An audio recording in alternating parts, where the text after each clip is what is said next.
Hi, I'm Yinka, and this is The Hurt Locker, a podcast where we open a door into men's mental health. Coming up. I believe that we're all recovering from something. We're ultimately a well-being group. So let's go back. You don't like the word die? Yeah, he's actually lost his life through suicide. Hold on a minute. I've been lied to here. Spot on. Trust. You're listening to The Hurt Locker, the podcast that opens the door on men's mental health. And for today, our guest is Stephen Melling. Stephen, welcome. Thank you very much for having me on, Yinka. My pleasure. No, it's our pleasure. Believe me, it's our pleasure. So for the benefit of people who don't know you, and I'm going to dive straight in, who is Stephen Melling? Okay, so Stephen Melling. So I am the founder and director of a community interest company in Liverpool called the Recovery Runners. We operate under the name of the Recovery Group, and we are an organisation that helps and supports people in our communities who are in recovery from mental health struggles, addiction, basically been through some poor life experiences, and they're looking to have a bit of a restart, a little bit of a reset, and hopefully move on to live a balanced life. Okay, thank you for sharing. And how long have you been going for? So the CIC has been set up since July, but the actual group started on the 1st of October last year. It was our very first run, and we started off with 9 people. Basically, the group was set up. I was in rehab last year for my mental health and struggles with addiction to drugs and alcohol. And I started running whilst in there when my mental health had pretty much collapsed to an all-time low. And the benefits that I got from it, I wanted to share with others. So I set up the Recovery Runners, as I say, on the 1st of October last year. We got 9 people down, and then we got 50, and then 20, and then 30, and then we often get 50, 60, 70 people down on a Sunday of people coming out and running for their recovery. Okay. Where do people meet? So on a Sunday morning, we meet at the Oasis in the Park Cafe, which is in the centre of Sefton Park. It's a lovely little cafe. Staff are really friendly. The owner is great. And we meet there at 9 o'clock. We have some music on, we have a coffee, we have a bit of a chat. And then at 9:30ish, I have a bit of a talk to the group, welcome everybody for coming down. Give them a bit of an inspirational talk about stuff that's been going on that week, because we do have a WhatsApp group where it's a safe space for people to talk about what's going on for them. So based on what's been spoken about in that group of the week, I like to have a bit of a reflection on that on a Sunday. Then we split into 2 groups. One goes off and walks, the other group goes off and runs, and then we meet back at the cafe after it, and then we have a coffee and a talk about whatever it is that we want to talk about. People laugh, people cry, but when they leave the park feeling better than what they did when they got there. Cool. And so what is the groups specifically for those who are in recovery from addiction, or can anybody join us? Yeah, so ultimately I set the group up because I'm in recovery from addiction. I set the group up and I called it Recovery Runners for people in recovery from addiction to come and run with me on a Sunday. I thought I might get 3 or 4 people down, but obviously it was a very different story after it started, and people then started to contact me to say, I want to come down but I can't run, can I walk? And I said, well, yes, of course you can. And people are ringing up and saying, I'm not in recovery from addiction but I struggle with mental health, can I come? And I said, yes you can. And we're an all-inclusive community, because I believe that we're all recovering from something. The definition of the word recovery is to return to a normal state of mind, body and strength, I think it is. So when we look at our lives, there's a lot of traumas and bereavements and, lived experiences that people just quite haven't got over yet, still years and years down the line. And coming out into nature, for one, is incredible. Connecting with like-minded, non-judgmental people as well is incredible. And then exercise as well. So we get like a triple whammy. And the group went from just being running on a Sunday I identified that people were like by Tuesday, Wednesday, they were starting to, the mood was starting to drop again. So we've incorporated things through the week now. We have online meetings for those who are in recovery from addiction. We check in every day through the WhatsApp group. We have longer runs on Tuesdays. There's a wellbeing walk and talk going on as we speak now around Sefton Park. We do alcohol-free social events. We do cold water dips, which is great for your mental health also. We do retreats, meditation, mindfulness. We do it all. We're ultimately a wellbeing group, so everybody is welcome. If anybody wants to come down to improve the wellbeing, have a bit of a reset, as I've said, or want to start to just get running and get fit, you are welcome to come along. And it's all free, by the way. Nice. So let's go back. I can tell by your dulcet tones you're a local lad. Yeah, I am, yeah. So where did you grow up? What was growing up like for you? So, well, to be honest with you, I'm actually, where I live at the moment is in Shoebrook, and it's literally one road away from where I grew up as a kid, in Shoebrook, Ellerslie Road in Shoebrook.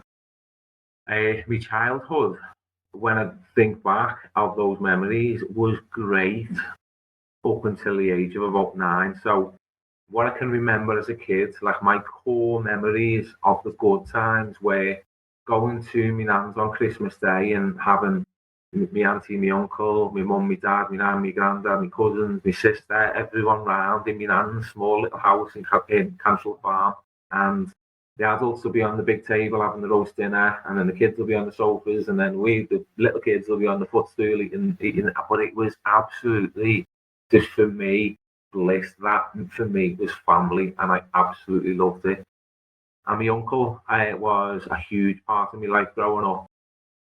He was essentially my role model. I idolised him. He taught me about space, about music, making model airplanes. Taught me fishing, taught me how to fish, all kinds. It was great. It was one of them. I'd come home from school of a night, and I'd burst through the front door and run up the stairs, shout to my mum, "Hello, I'm home." Take my school uniform off, and then run straight downstairs and say, "I'm going out." And then I'd go round to see my Uncle William, and I'd spend time with him. So those were the early memories that I can remember as a child, which were absolutely, which is golden, which is what I wanted in adult life when I had a family, and I had kids. That's what I wanted. One of the things that just interested me as you were talking then was when you were thinking about childhood, going back, reminiscing, you said what I can remember. Yeah. And I'm wondering whether or not are the things that you've blocked out. Yeah. So what happened when I was 9 years? When I was 9, we come down one morning. I can remember this like it was yesterday. Come right down one morning, and we got called into the living room by my mum, my dad, me, and my sister. My dad sat me on his knee. My mum sat back there on her knee, my sister, and said, "Uncle William's gone to heaven." And I was absolutely like knocked for six for this, and even at the age of 9 and understanding. Did you know at the age of 9 what that meant? Yeah. The permanency of it? Yeah, because at 9 years of age, you've probably heard of it or experienced it at this point, that people do pass, people do go forever. And I want you to continue, but I've just picked up on that. You don't like the word die. Yeah. Am I right on that? Yeah. So as an adult now, throughout my life, I've lost my uncle, and I'll talk more about my auntie, my nan and granddad, and I've lost that core family that I had. Those memories, the good memories, now they've all gone, and a consequence of my family, my relationship with my mum and dad broke up as well, because when this happened when I was 9, and I asked what happened, and they said to me that he fell down the stairs, and the stairs in his house were up the side of the wall. They had no banister on them and stuff. So at the time, it was okay. That's what's happened. And a couple of weeks later, when it was the funeral. I did ask if I could go, and I was refused. And then on the day of the funeral, I remember getting picked up by my mum and dad's friends and sort of like hurried into the back of the car and drove off. And again, I can remember sitting in the back of the car, looking at my mum and dad standing at the door, looking at me, waving back, crying my eyes out, banging the window because I wanted to go with them, but it wasn't. I was took off. And then from then to the age of 14, I can't remember any of it. I just simply can't remember. It is what I've been told when being through therapy as an adult, that my brain is sort of blocking out those periods of my life because it was too painful for me. Yeah. So it's sort of like, you don't need to remember this, so we're not going to think about it. I'm going to shut it away, and you're not going to remember any of it. So that's why I use the term of what I can remember. Yeah. As a kid, that was all great. And then this happened, and then everything sort of changed. How was your relationship then before your uncle passed out? What was your relationship like with your folks? Well, to be honest with you, is when I go back and I remember those earlier years, it tends to be me nan, me granddad, me auntie and me uncle that I can remember. I can't remember much. I almost drowned when we were on holiday once when I was a kid, and I was away with my mum and dad, and I can remember that. Got pulled out of the water, and I can remember my parents obviously being there when after that had happened. And then anything other than that, I just struggle to recollect. I know that from the age of 9 to 14, I was spoiled. I know that anything that I wanted, I got. I played a lot of tennis. I always had the latest tennis equipment, tennis clothes and stuff. But that's just the superficial stuff. I can't remember anything any deeper than that. Yeah. And it was when I was 14, I remember that I found out by accident how my uncle had actually passed by a family friend, and he'd actually lost his life through suicide. And that, for me, then brought everything back up. That what you thought that you've grieved through, or you 100%. started to try and get over, bang, it's back up again. 100%. It's back up with more problems now, Yinka, because it's like, first of all, I'm 14. The memory and everything of the past is brought up. Start questioning myself. Is it my fault? Did I do anything wrong? Was I taking up too much of his time? Oh. And then on this side, I've got, hold on a minute, I've been lied to here. Spot on. Trust. Yeah. So I confronted my mum and dad, and my mum and said, I've just found out this. And I sort of got spun round, patted on the bum, and pushed on my way and told, oh, we were just protecting you. And whilst as a parent now, I sort of I understand the protecting your children aspect of it, and I understand that, and I don't feel like me, when my kids were 9, I'd say to them, your uncle died by suicide. I'm going to stop you there now. Okay. Let's go back. Given what you've experienced, why wouldn't you be transparent with your own kids? So how I would have gone. So the problem for me was the truth, was the lie. This is what happened. This is how we died, and then finding out that that's not the case.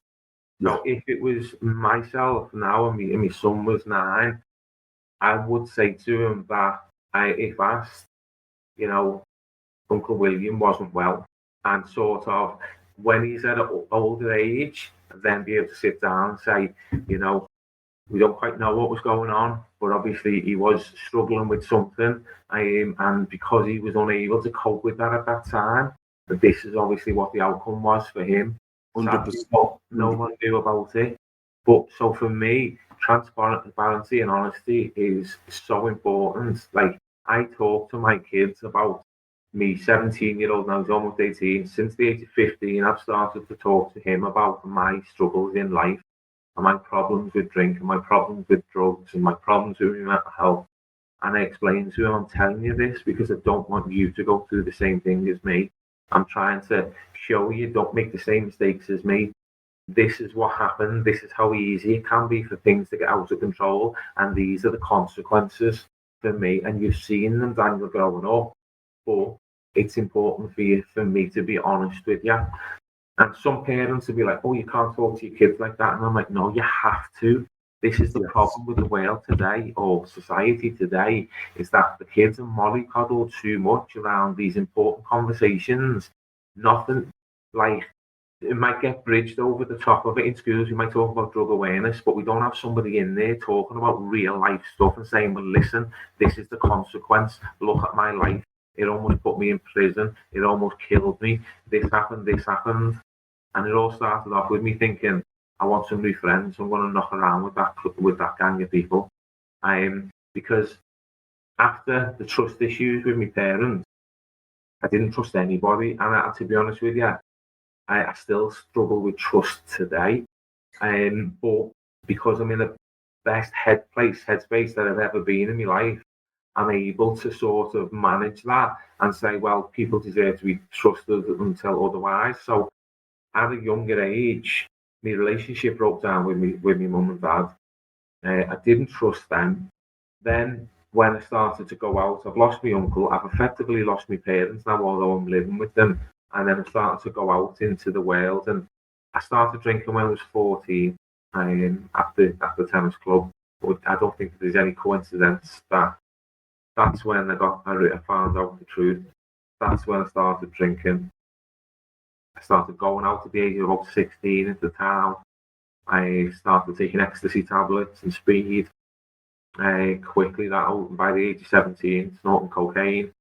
And then starting to form gangs of friends out in town or out in the local pubs, to which I sort of wanted to seek validation for, or approval for, or love from. And I found myself being the one that would always try and drink the most, or the one who would always try and take the most amount of drugs, because I thought people would like me for that, when the reality of it was the complete opposite. Everybody's laughing, but they're not laughing with me, they're pretty much laughing at me. But I didn't know at the time, and I thought, look at all these people I've got around me, and they're all laughing and phoning me, you're coming out, because they know that I'm going to be the clown. And I went from friendship group to friendship group. I had a relationship, female relationship to relationship, because I couldn't hold one down, because I didn't trust nobody. So after 3 to 6 months, fortunately, we split up, and I went to another one. And it was just car crash after car crash. And somehow I set up a business at the age of 20.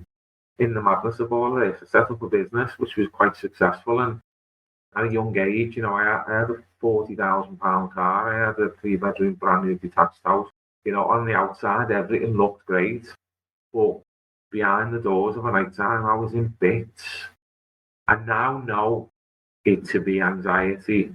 But at that age, even doing well for myself, every time I'd get dressed to go out, I'd have these feelings, these knots in my stomach, these butterflies, and everyone would say, that's just excitement. And I'm like, nah, I know now, that's worry. I'm worried, I'm stressed. Yes. I'd go into these social environments, straight into the pub, and I'm like, yeah, can I have a pint? I get us who's having shots? And all the lads are like, Yeah. no, and I'm like, no, I needed to have a good few drinks for me to be able to relax. Yeah. Yeah. No, I was going to say, just go back a little bit. Any siblings? Yeah, I've got a sister. Yeah. Older, younger? I've got a sister, she's 3 years older. What's your relationship? What was your relationship like with as a kid? Yeah, so as a kid, very close. We what's it called? As close as to say that, I can't remember what age it was, but she made me sign this letter saying that when I was older and I'm getting married, I have to ask her to be my best man. To which I signed it, and she folded it up and put it in the back of a picture frame, and then forgotten about. And in 2018, Stop it. I was getting married, and I went down with my fiance at the time, and seen my sister, and she said, I was having a little chat, and said, right, I said, so I'm a man who honours my word, and I've got a contract that I need to fulfil. And she just absolutely melted, and she was like, and then she was hitting her husband, saying, I told you they'd remember, I told you they'd remember. And I said, listen, yeah, I said to you when I was a kid that you can be my best man, and you know you can, and I'd love you to be. And she was the best man at my wedding. Boss. She now lives in Cyprus though, so I don't really see it as much, but yeah. So you're 20, successful business, but you're starting to become self-aware of the anxiety, that stress, Yeah. the worry in that. You've been battering the beak, the ale and all that for like, what, 4 or 5 years? Yeah. And you continue through your 20s, relationships after relationships continue. Yeah, so the business in Southport is started to this. Basically, we generated leads over the telephone, and this new law, the TPS law, came in, and we couldn't phone, we couldn't cold call homes anymore. So it sort of, the business took a bit of a hit, and then it was struggling to get work in. So we ended up winding it down, and I came out to that. I got myself a job selling cars, and then I got into a relationship with somebody who we got pregnant quite quickly after all 6 months. And this was around about 25, 26. And how I was in a relationship and how I was holding the job down, I don't know. Because it's 25 that I can go back to and think and remember that. I think that's the time in my life when I was addicted to, in particular, cocaine, because I was using it on a daily basis. It was becoming a problem. A massive problem for work, a massive problem for relationship, and then all of a sudden we're pregnant, we're having a baby. And I said earlier on about my childhood of sitting in my nan's on like Christmas Day, for me was like the perfect time in my life. So now I'm having a son, I'm like, right, this is it, this is what's going to save me, this is what's going to change me. I'm going to have a son. I've always wanted to be a dad. We're going to relive those memories in our own new way. And so I stopped drinking and using, and my son came along. The first one came along, but after about 6 months or so, 6 to 12 months of him being born, then some of my old behaviours started to creep back in, and then unfortunately I started drinking heavily and I started using again. We had another child, and then our relationship broke down, and I ended up back home in my parents, I think at the age of 30, 31. My drink and drug use got worse, and as somebody who's suffering with his mental health from the age of 14, I can go back and say at the age of 14, that's when I can first remember the experience of anxiety or those butterflies, that nervousness feeling, and also feeling low, sad all the time. So on top of that, you put drink and drug abuse, you have worse mental health. So as I'm abusing my body more from age of 30s and up, I am feeling less and less about myself. My mental health is getting worse and worse.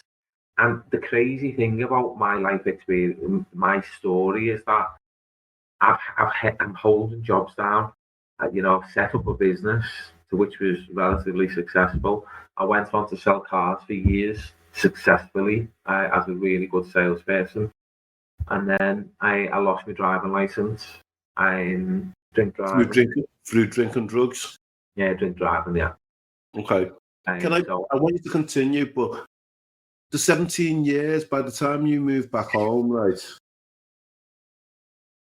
you were 31. Didn't anybody in between all that time ever say to you, Stephen, listen, I think you're battling it too much? You'd think, couldn't you? So I never got questions at the age of like 14 or 15 coming home from the tennis club on a Friday night. I might have had a couple of bottles of Merry downside, I think it was something. And I wasn't questioned. And as the years went on, and the drink and drug use got worse and worse, the people that were about weren't. Nobody ever had to sit down conversation and said, "What's happening here? This is getting a little bit excessive and a little bit out of control." I'd have the odd person wanting to shout and moan at me about it, and tell me that I need to this and I need to that, rather than sit down and say, "Steve, what's going on?" Were people afraid of you? I don't believe so. No, I don't think so. Because when I say I don't think so, I'm talking about our parents now. They're the ones that would be the ones that would shout and moan for the right reasons. But I think that sometimes, well, I know, in fact, nowadays, when I work with people, the last thing that they want is for me to come in all guns blazing and be like, "You need to do this, you need to do 100%, that," and give them the threats of getting kicked out and the this and the that and this. What people want is someone to sit down, open their ears, and just listen. What's going on? Talk to me, tell me about it. But that never happened. Do you wish it had done?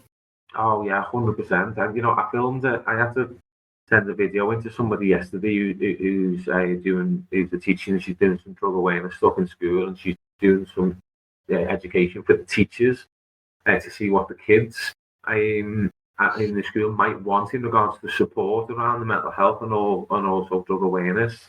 And one of the things I said is, you know what? I feel like the kids today want to be treated a little bit like more maturely, and not treated too much as kids by having open, honest conversations. Absolutely. And then need to be listened to. And then they don't need, at the end of it, need to be saying, right, okay, what you need to do is this, this, and this, and this. Because it's just like that. For everything I've just told you now has just gone out the window.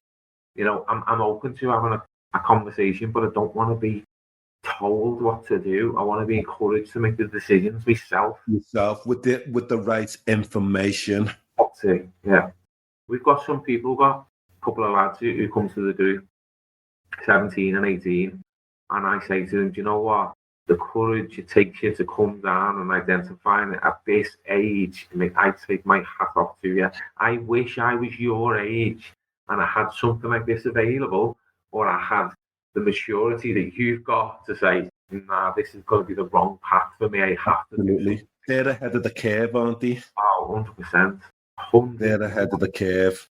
Because there's too many people that, like, who are my age and above, who are 20, 25, 30 years in here, and they've absolutely just caused loads of chaos. They've destroyed their life, their health, their opportunities, their relationships, everything.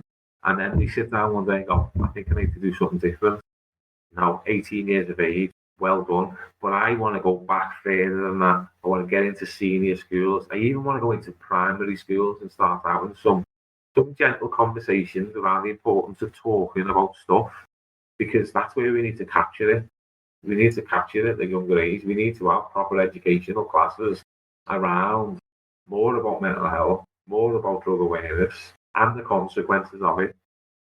We do. And I think, adding to that, I just can't, it's a topic for another time, but when we look at adverse childhood experiences, ACEs, we know the impacts of that up to the age of 18, and how, if not addressed, can have life-limiting impacts later on in life, Well, at the age of 40, I got diagnosed with borderline personality disorder, bipolar, and OCD. And I believe... You got diagnosed with that? Yeah. Okay, so as a therapist, one of the things I can't do, I don't do, is put labels on people. Yeah. But my question is always this. I'm not going to, or the statement's always going to be, I'm not going to tell you what's wrong with you, but I'm going to ask you what happened. Yeah. And that's a totally different thing to putting labels on people from such a tender age. Yeah. And to be honest, and you're right, because when I found out, so in 2019, I had a breakdown. I had two suicide attempts, and then I ended up with NHS for about 8 to 12 weeks or something. And then when it came out, I had to go through all the psychology and with the therapist and stuff, and the doctor, and then they came up with my diagnoses. And running up to finding out what was wrong with me, I was like, right, okay, I need to know this, because if I know what I've got or what's up, I know what I need to go and research about and see how I can manage it and cope with it and live with it. And when I found out, I was like, okay.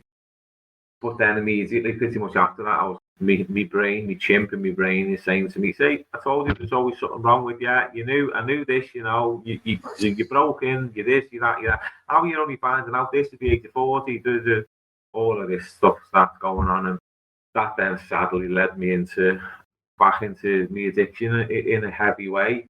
But nowadays, I just identified the fact that, yeah, that's what the doctors told me, but it doesn't define me, because what I'm doing holistically now manages my mental health, manages my diagnosis. I don't take no medication. I treat myself holistically on a daily basis through exercise, through eating the right stuff, by sleeping right, by not living in toxic environments to poison my brain. I meditate. I do cold water. I do all the stuff that we do in our group.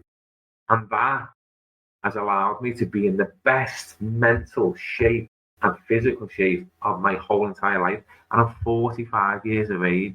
And whilst these diagnoses, they say they can be brought on through childhood traumas, it's like, why? What support are our youth, our kids, if we know this, our traumas as a childhood can bring on this stuff into adult life. If we know this now, what's getting done? Why isn't every single child, when they're losing a family member or something, automatically getting put through some sort of therapy? And Absolutely. if they need loads of it, they get loads of it. If they only need a little bit of it, they only need a little bit of it. But why aren't we looking after our kids like that? Because the consequence of it is they take into adult life all of this stuff that's going on. And then subsequently, we can have that breakdown after relationships, poor mental health, drink and drug misuse, overeating, all kinds of problems that it causes, because nobody's dealing with it at the very start. 100%. I wish somebody had sat me down and tried to explain to me a little bit more about what's going on and allowed me to talk. And maybe it would have been a bit different. Thank you for sharing that. Can I ask? You spoke about having a breakdown. How old were you again? 2019, so I was 39. Okay, 2019. So five years ago, yeah. Yeah. And had you'd had signs, you'd had indications beforehand that something's amiss and all of that, but you weren't listening to your body, or you weren't listening to your mind, or did you try and steamroll through, as it were? Yeah. So I had never engaged with the doctors. Never engaged with them. Never went to the doctors because didn't think I needed to. Thought it was okay. I'll be able to sort it out myself. Feeling a bit low, just the way I am. And we got married. I got married to somebody when I was in 2018, and the following year, just my mental health had just collapsed, and I wasn't in a great place work wise. I have suicidal thoughts since a young age, so they were just a regular thing for me. That was just part of the norm. How young? I'd say probably from around about the age of 16, 17, that I just didn't want to be here. I'll share with you that anybody who's been bereaved and or affected by suicide joins a high-risk category group of 80 to 300% higher than the general population to die by suicide themselves. Yeah. That's a fact. The evidence is borne out there. So for me, hearing what you've said then is no surprise. Yeah. And it just,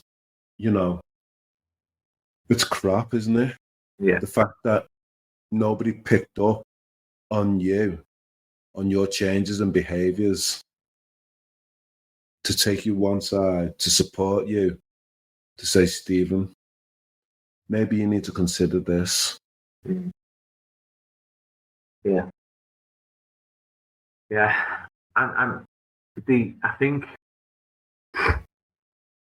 I've, with the thoughts for years, part of the thing that stopped me on many occasions is I can't do this to my kids.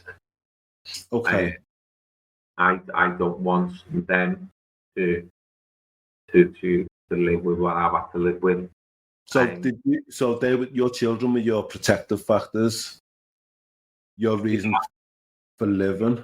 They have been, but I had That's interesting. They have been. Yeah, they have been. I had 2 serious attempts that failed, and You didn't fail. You had 2 attempts which were non-fatal. yeah, Which were non-fatal, but you didn't fail.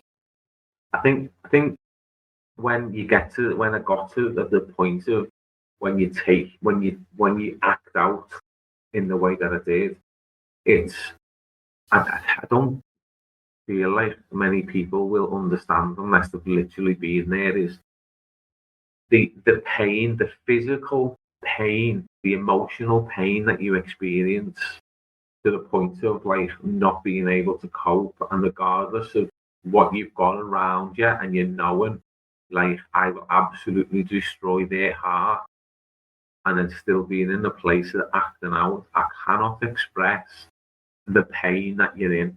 And you haven't got a broken arm and a broken leg, and I can't show to somebody and say, look at this, because it's in here. And Absolutely. I'm like, I cannot cope with feeling like this anymore. It's like being strangled constantly, and my chest, I can't breathe, and I've got a voice in my head just telling me to end my life over and over and over and over again. It's You said from the age of 17 you had those thoughts. Did you ever share them with anybody? No. Can I ask why not? Because we don't. Well, Come on, be honest. Come on, tell me. There's a little smile there when you said that. You don't. Look at you, shining your pearly whites there. Come on, lad. I think the reason why we don't is because I know, fast forward now to today, and I just banging the drum to everybody. Listen, let's get talking. Don't care what it's about. We just need to talk more, especially us lads. Let's talk. 100%. And back then is when you're 17, 18, and in your 20s and stuff, and you're already trying to fit in with a gang of people. The last thing I'm going to be doing is going, hey, you can come here a minute, mate. You know what? I'm thinking about killing myself. It's just, whoa, hold on. And I think as well, back 20 years ago, I know that I've lost friendships over the years. People have pulled away when they've known about my mental health being the way it is, and when certain things have happened. Okay, I'm going to jump in there. You've lost friends because of that. Yeah. I'm going to make a bold statement and say they weren't your fucking friends. Yeah. I do get that, but I also do get the fact that some people just don't know how to cope with that. The fearful? Yeah. It's like, I don't know what to do with this, what to do, run. Fight and flight, let's get myself out of here, I don't know what to do here, stay, so I'm off.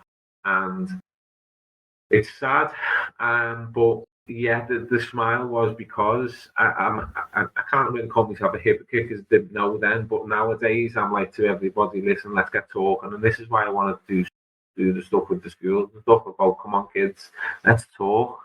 And even in primary school, if you're having a bad day and you're not feeling good and you're feeling a little bit sad, tell your friends, tell those sat next to you, tell miss, tell the teacher, tell your mum, tell your dad, feel sad today, because it's okay to do that.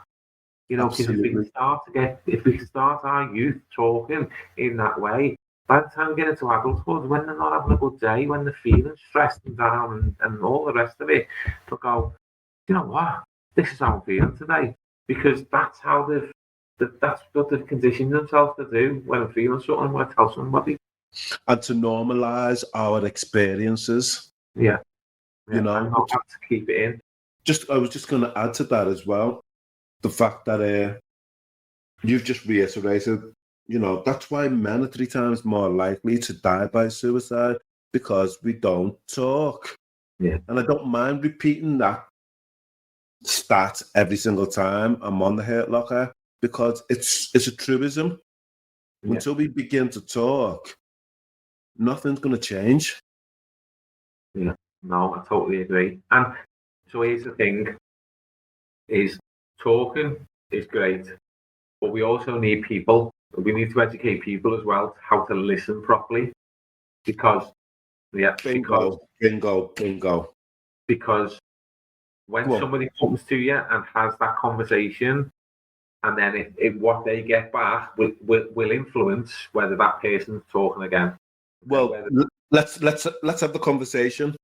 Yeah, it's not necessarily the talking. It's the way that those guys, we talk in Morse code.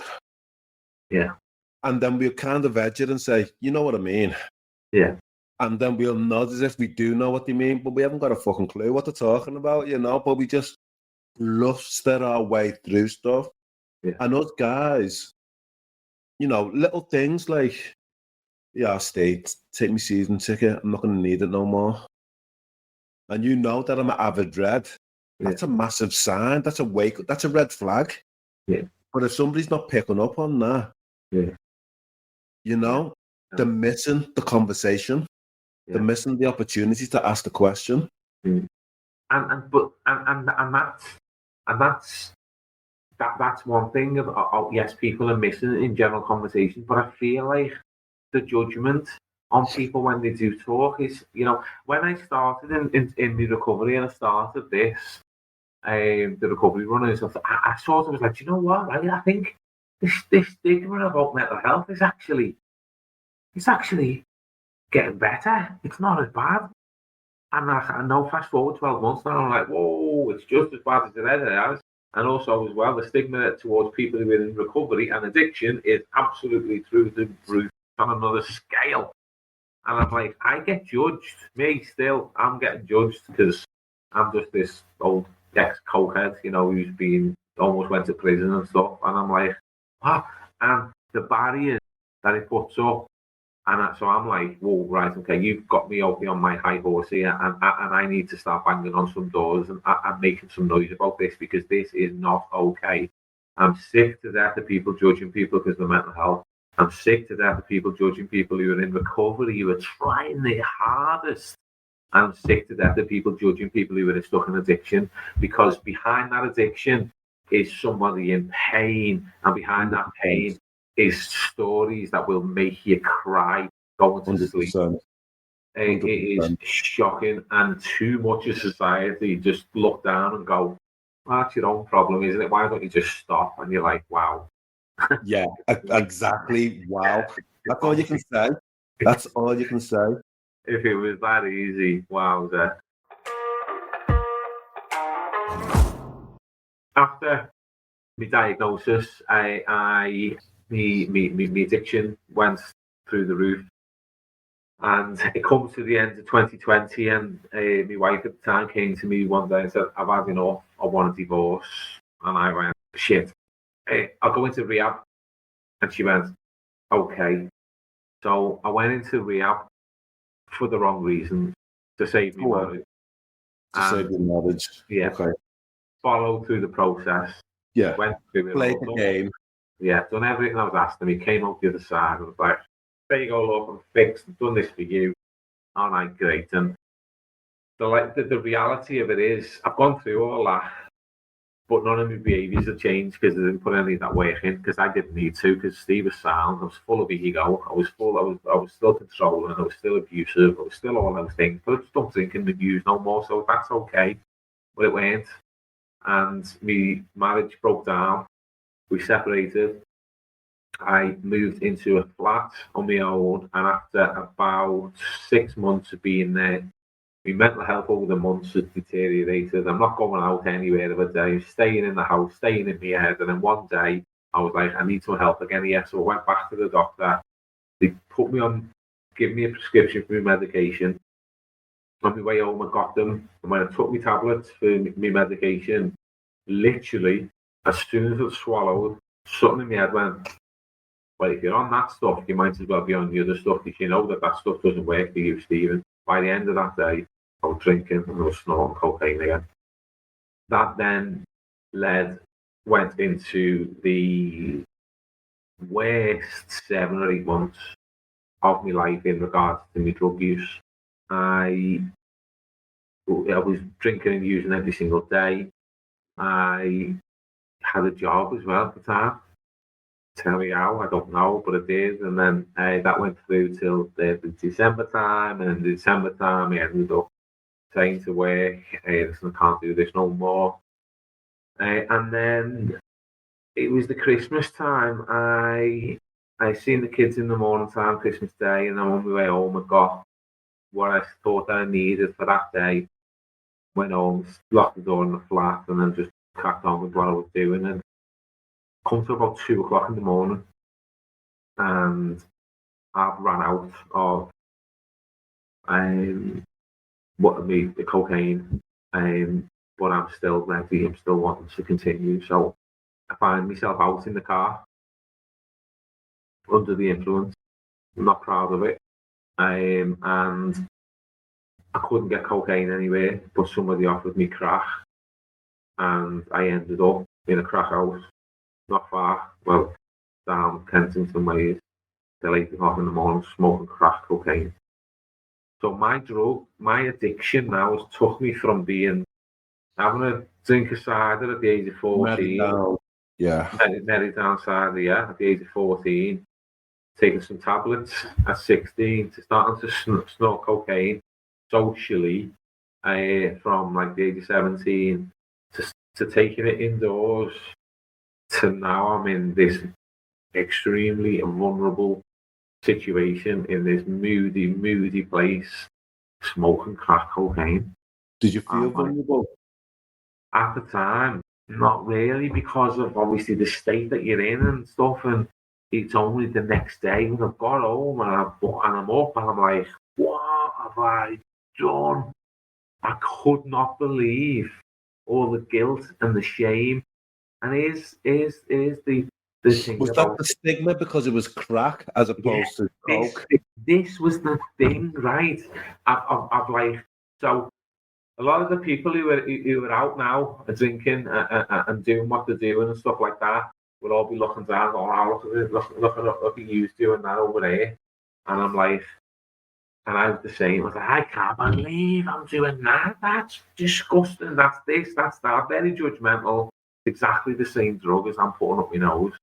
And it's like, I had to, at that point, I was like, I'm not doing that again.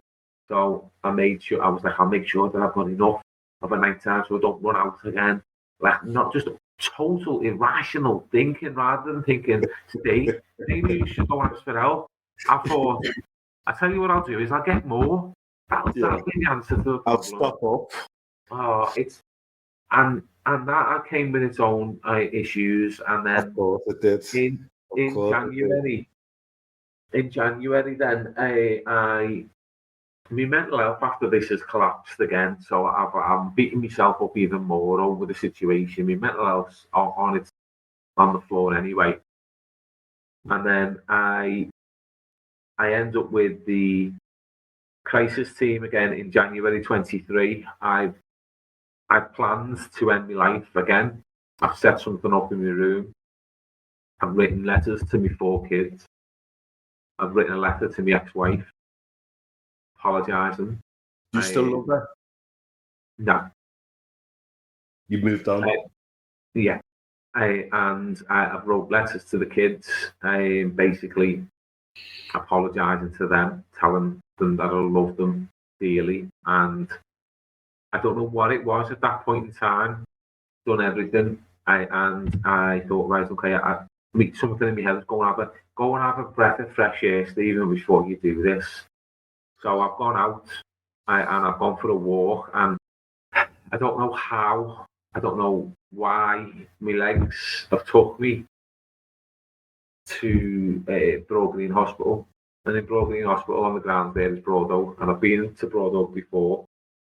I don't know how I got there, Yinka. it's like I don't know, I can't remember the journey, don't know what the route it took, but I remember coming out of the flat and I remember sort of coming round and being stood at the road, or I've come out opposite the hospital and I'm going to go in there. So I've gone into Broad Oak and I've said, listen, I need some help, this is what's happening and stuff, and spent some time with them, about 6 weeks with the community team, and I wasn't drinking and using at that point in time. But after about 2 weeks of being discharged, I was back to my old coping mechanism. And on the 7th of March 2023, I woke up one morning with the worst intrusive thoughts I've ever experienced. My head was telling me how useless that I am, that nobody loves me, that nobody would even care if I wasn't here, nobody would even notice. The letter that I wrote in January, I wrote as well another letter basically with the date on, and I'm going to put the time on, and underneath that, right, I wonder how long it'll take before anybody notices. And my head's telling me all of this. Nobody would even notice, nobody even knows. Why don't you just kill yourself? And then my own voice in my head repeating over and over and over and over again and telling me to kill myself for 2, 3, 4 hours. I had me on my knees in the flat, like holding my head in pain, and I'm like, I need to change this. I either act out on what it's saying, or I need to go and change this mindset because I can't cope. And my coping mechanism at this point is always drink or drugs. So I've gone to the shop, I've got drink, and I've started drinking heavily. And then I got some coke, and I blacked out in the night time. And when I've come round and I'm in my car, and I look up in the rearview mirror, I'm getting chased by the police. And I've gone sort of, where am I? What's going on? How have I ended up here? Why are they chasing me? And then I've had another realization of going, oh shit, you're getting chased by the police here, Steve. You're drunk. You're under the influence. You're fucked. And I'm like, oh.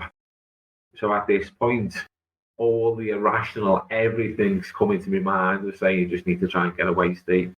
And I tried to obviously get away. I couldn't. I ended up crashing the car into the police cars and all kinds of chaos. And I got taken to the police station, stayed there the night, and then the following day walked home. And when I got into my flat, I sat down, and my head was just like, don't worry about it, Steve, just get on it.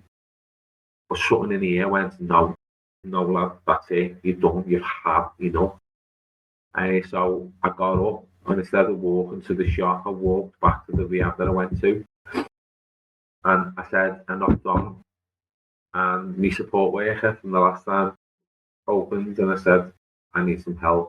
And she took me in and started to have a conversation. I went through all the assessment process, and within 3 weeks, I got myself into rehab. But I've gone in for the right reasons this time. I've gone in for me because I've had enough. I'm looking at going to jail. I know this. But I'm like, do you know what I need to do is I need to start turning my life around from today and not be waiting until I'm locked up for me to then not have the opportunity to do what I've been doing. So it needs to start now. And I went into rehab, and I was willing and open to say, right, tell me, what do I need to learn? You tell me and I'll do it. And after about 2 months of being in there, one morning I got up, I feel awful, and I look at myself in the mirror one morning before I go downstairs, and I'm bloomed up like that. I look tired, pale, awful. And something in my head just went, what are you even doing here, Steve? Look at the state of you, look and feel awful. What's going on? And I went into the treatment room downstairs, and I was like, this isn't for me. I can't do this. I'm full of all kinds of anxiety through the roof. My mood's on the floor, sitting in here now. What's the point? Look at the state of me. Don't want this. And somebody suggested to go to the gym. And I was like, the gym's not really for me. It doesn't do anything for me. It's very ego-driven for me, the gym. It was always like an unhealthy thing. And he said, well, why don't you go running? So I said, listen, I'll give anything a go. And I went into the car park the following morning, got up at 5 o'clock, went downstairs, small car park, only holds 10 cars. And I ran around it 20 times. I hated every minute of it. I couldn't do it. I had to stop 3 or 4 times. But after it, I'm not going to call you Captain Tom then, am I? no, definitely not. 25 times. And it's 20 times I had to stop. I woke up. After it, I just felt a little bit of a release. I felt a little bit better. So I thought, okay, I'll give this a go. So I went the following morning, and then the following morning, and then the following morning. And 20 laps stopping went to 20 laps not stopping, to 25 laps, to 30, to 40, to 50. But then after about 3 weeks, and I say nowadays, it takes 21 days to form a habit and 90 days to change your life. And 21 days, after about 3 weeks, there's no coincidence that I made all of a sudden this connection that me going out and running in the morning is making me feel better. But you know what, Steve? I have to do this every single day. So I started getting up in the morning at the same time, getting out there, and we were up to 100 laps of this car park. And it was in the morning time, I'd wake up, it was lifting my mood. It was clearing my anxiety. It was motivating me to eat the right food. I lost 2.5 stone in weight. I was sleeping better. But most importantly, the thing for me that worked, and the most important thing for the whole of what running does for me, is it cleared this. In the morning time, I'd go out, I'd empty all the nonsense out, and I'd have a clear head for the day to be able to go and do the work that I needed to do to change my life. That was allowing me then to concentrate on the important stuff that I needed to, so I could look at my behaviours, I could challenge myself. I was open to anything and everything. I wasn't getting, my temper wasn't flaring up because I had a rational thinking head on and not an irrational thinking head on. Yeah. And I honestly believe that running saved my life. So running gave me the ability to clear my brain, clear my head, for me to then be able to go on and do the work I needed to do to turn my life around. So I got other people in the rehab to come on and run with me. This is boss, and they're all like that. Nah, it's all right, And then we got running, and then a few of them started to experience the same thing as me, feeling great. And when I left rehab, I didn't want to leave and stop running with people. I don't mind running on my own. I love running with people. The connection part of it is, again, good for your mental health. Yeah. And so I set up the recovery runners. And as I said earlier on, we started with 9 people, and then it went to 15, 20, and then, as I say, 60, 70, 80 people. And then we set up as a CIC in July, and we started raising money. So whilst we're waiting for some bids and stuff to come through, we thought we're going to go out and raise some money ourselves, because we don't want to just be one of them who've got our hand out all the time. We're willing to work for it, because it's far more too important to us and to me, for me just to sit back and just take donations. I'm going to go out and work for it, whether that be running across the country or whether that be going out and doing courses and stuff, or whatever it might be. We will be generating our own income, as well as taking some funds that we're going to apply for if we qualify. So the reason why we're doing all this fundraising is, what we want a hub. So a lot of the stuff that we do at the minute is like outdoors. Yeah. So at the park, or we go to different venues. We want our own well-being hub. I want a hub, a safe place for people to come to on a daily basis who want to just sit and have a coffee and read a book, or they want to come down and get involved in some of the stuff that we've going on, whether it be a workshop in regards to the well-being course that I've written, or whether it be about educational courses about mental health or suicide awareness.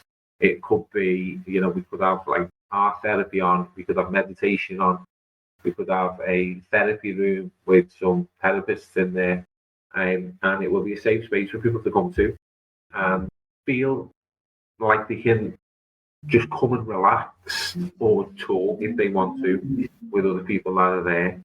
So that's what we're raising the money for. And in last week, it was the fundraising event came to a head, which was I around across the country, which was 110 miles. Started in a place called Arnside, which is just below the Lake District, and finished in Whitby Bay, which was over on the east coast, about 21 hours, 22 hours.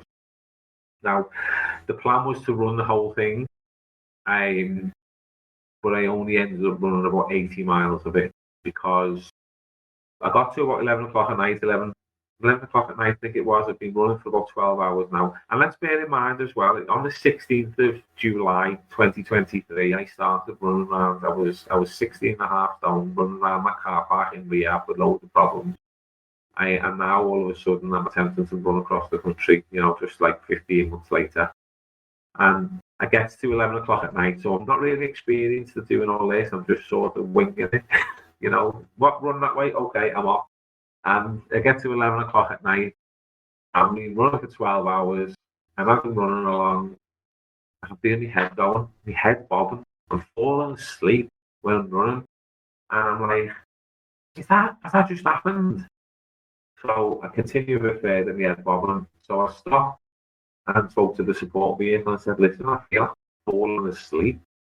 I'm going to have to get some rest because there's no way in the world I ain't finishing this. And the target was to finish within 24 hours. But if it took me 28 hours, if it took me 34 hours, I'm getting to the other side and I don't care. So if I need to rest, I need to rest. So they said, okay. So we got in the car and we had to drive from there. We drove to a McDonald's, which was about 7 or 8 miles away. They all had something to eat. I had to sleep. And when I woke up, I had a coffee and that. I slept till about 12:30. And I was like, right, okay, let's get going again. I had coffee. And then we had to drive from there to a village which was safe because we were in an area where they couldn't run. We had to drive out 8 miles. So we covered about 16 miles in the car there of the distance. And then we started running again. So it's 1 o'clock in the morning now. I'm running and it's pitch black. I can't see further than what's my head torch in front of me. I'm running down country lane, which you've got hedges either side of them. And I can't see nothing and nothing's changing. And I'm running for 1, 2, 3, 4 hours in the dark. And I don't feel like I've moved anywhere. I start hallucinating. The shadows of my legs, rather than them running, like look as if they're running. It's as if my knees are all like, they might have been actually all wobbly because that's how I felt, but it was like my knees were like knocking together. And when we went through villages, I thought I could see people standing at the end of the driveway. And then I'm saying to myself, oh, these are going to think, who's this nutter here running through this village this time in the morning? And I was speaking to the car, and I was like, listen, I couldn't string a sentence out properly. It wasn't me, nothing was making sense. And they were like a little bit worried here. And I went, I'm going to walk for a bit. And then I'm walking and I'm swaying all over the road. And one of the girls said, hey, it looks like you're drunk, Steve. Because they were in the car watching you and you're walking all over the place. You said you're having a murder with somebody, you're like that. You can just see it if you're like, who are you talking to? And I'm like, I don't know. I thought, I'm going to need to rest again. So we got in the car and drove to a village. We parked up and we said, right, let's just. And then the next minute, within seconds, all 5 of us in this vehicle, bang, had gone to sleep. We were shattered. And when I woke up about 6:30, and I'm like, we were about 60 or 70 miles in or something like that at this point. And I sat in the car and I'm like, when we woke up, I've got this feeling that I can't do this. But then something in my brain, I've got this mental strength nowadays that I'm like, I ain't giving up. And okay. This is hard. But trust me, it ain't as hard as sitting there, right? When I've written those letters to my kids on that dark night, this is a piece of piss compared to that. So stay, whatever it is going on with your head right now, is you're going to get it done. It's happening. So I said, right, we have to adjust the plan slightly. We drove a little bit and then we were about 15 miles offside Whitby. And we said, come on, let's go. And I got my house and then I ran into Whitby and finished off at the finish line at about 10 o'clock the following morning from 11 o'clock on the Friday. And it was the proudest achievement that I've ever done outside my kids because I've got to be able to. I could never take any positive comments. You know, I'm very much like, if anyone gives me it, I'm like, I can't do it, because my self-esteem was quite low. My self-esteem's coming up now. I'm starting to realise that I deserve these positive words because I've done fucking good. Yeah. And when it got in at the end, and I was like, wow, I haven't ran the 110 miles today, but you've ran 80 odd. And you know what, mate? That is fucking incredible compared to where you was last January. Right, what you've done right now is absolutely incredible, and you should be proud of yourself. And I am. I'm super proud. And my partner ran as well. I started coaching her in February. She never run before. She ran her first 5K in February, and she completed 55 kilometres of that run, which was 34 miles. It's the furthest she's ever ran as well. And she's also battled with mental health. She's also battled with alcohol misuse. And it just goes to show that anything is possible. Change is possible. When you set your mind to something, you can do it. Trust me. You do have to have the right people around you as well to support you and cheer you on. But it can happen. I'm no athlete. I was 45 last week. I'm still overweight. I'm 45. Happy birthday. You know, thank you. But we're going out and achieving these things, and you can do it too. Anybody that's listening here, trust me, you can do it too. And if you are in Liverpool and you want to come down to us, we will help you do that. Remind people where you're based or where people can find Recovery Runner. So the best thing to follow us as a business, if you go onto Instagram and search for the Recovery Group or Recovery Runners, you will find our page, and you'll get to see on there everything that we do. It says on there where we meet, when we meet, what we've got going on, or you can send me a message. By all means, we've got a website that you can have a little look at. Just obviously give you a bit of an idea of what we do. Also, the link is in the bio on Instagram. And everything that we do is free. Everything that we do is free at point of entry. So if you're feeling like you need some support with whatever it is that you're going through, reach out. We spoke a lot about talking over the last hour. Reach out, and I communicate with people through Instagram on a daily and a weekly basis who aren't in Liverpool, who are in different parts of the country, who do little check-ins and stuff with me, and we're having an impact, even though they're not coming down to the group and getting involved with what we do face to face. We're helping people through social media as well. Brilliant. Can I ask you the question? Who's the most important person in your life? Me. Correcto mundo. And this is mundo. This is one of the things that, like, a lot of people don't sort of, unless they have a bit of an explanation, they don't sort of get it. Because I'll say, I come before my kids, I come before my partner, I come before my work, I come before everything else. Because if Stephen isn't firing all cylinders, everybody's getting the worst version of me. So Bingo. because I put myself first on a daily basis, everybody else gets the best version of Steve. And I encourage everybody to do the same. Put yourself first, do the right things every single day, look after yourself mentally, physically and emotionally. And if you do that, your children, your colleagues at work, your husband, your mum, your dad, everybody is going to get that version of you. So you have to put yourself first. Stephen Melling, you've been an excellent guest. Thank you so much. Thank you. The Hurt Locker is a safe space for our guests to openly share their mental health experiences. If you have been affected by any of the content in this recording, then please reach out for support. If it is an emergency, dial 999. If you would like to talk to somebody today, then please call the Samaritans on 116 123. Stay safe. Thanks for listening to this episode of The Hurt Locker. Please give us a rating or share with another listener. You can also follow us on Instagram and Facebook at The Hurt Locker Pod.